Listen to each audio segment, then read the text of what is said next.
And Mbithe Muema, our resident investment analyst, is joining us tonight just to let us in on her side of the story. What do you make out of that investment?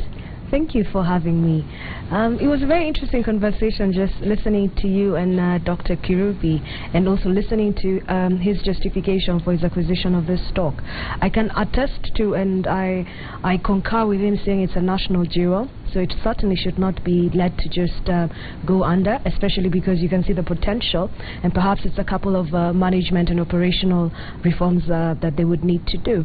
But then secondly, you have to appreciate that some people have put money in this stock when it was way above 100 shillings and they've lost money, and you have to question yourself, if I'm putting my money in, will I be able to make a difference? He's talked about KLM and the need maybe for them to step aside and maybe let the Kenyans run this outfit. I don't know whether you can make a decision for KLM on their behalf, because as a shareholder then they decide what they want to do with this asset. I think to answer your question, what I would say is, as an individual, as a retail investor, the question to ask myself is, do I understand the risks and the benefits associated with this company?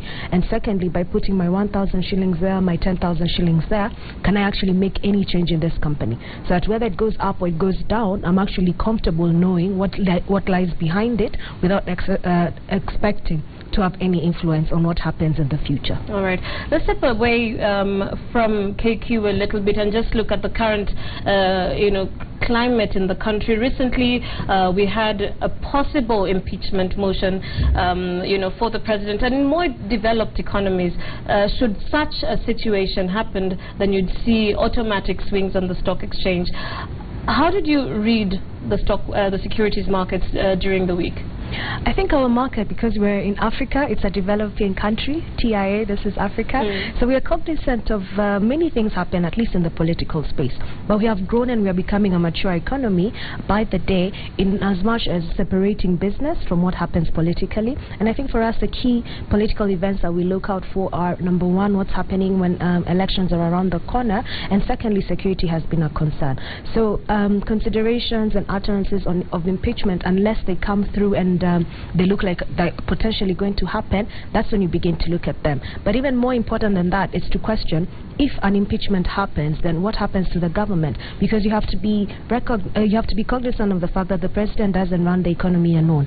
He has different arms, he has different people who make laws, and he's not the only person who stands there. So if you're impeaching, is that having any effect or any risk to the ongoing fiscal policies and monetary policies? And that's what you'd be keen on from a business perspective. Now, it hasn't been a great year on the NSE for a majority of investors. We've just got a few months to go before the close of the year.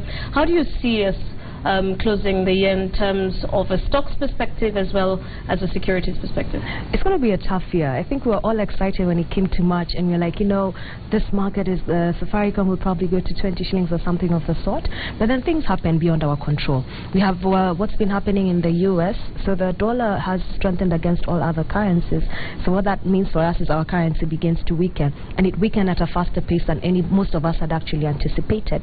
If you're investing in Kenya and you're an external investor, then you actually want to see how low can the currency go before you actually start putting your money in.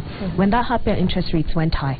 So when your interest rates are going up, it means I probably prefer to put my money with banks, for example, which are paying as high as 21%, as opposed to sitting in a volatile equities market. And that, because of this and other reasons, then the prices have actually been tumbling down. The situation has not changed. Our macroeconomic variables haven't changed. Things like our current account deficit has not yet corrected.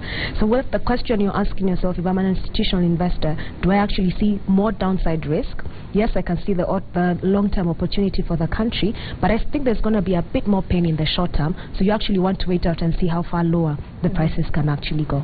All right, as we go forward and as we wind up, what stocks do you have your eye on?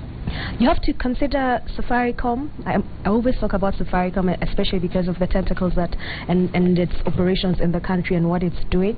And then you also have to look at the financial sector. I think Safaricom has been defensive in terms of its price, and as much as the NSE has been on a downward trend, it's been up there at 15%. I mean, at 15 shillings, it closed at 15.10 today. The likes of Equity and KCB, especially Equity when it came down closer to 40, now it's in the mid-40s. Same case for KCB. You have to look at them. But the other interesting opportunities that have also been coming up on the cement sector, the likes of Earth River Mining. Yes, they've lost out money in terms of the operations, but the closer it comes to 40 shillings, then it becomes something worth relooking and seeing. Is that actually an investment case here, and can I reconsider getting in at a lower price? All right, thank you so much, Mbithe Muema, investment analyst.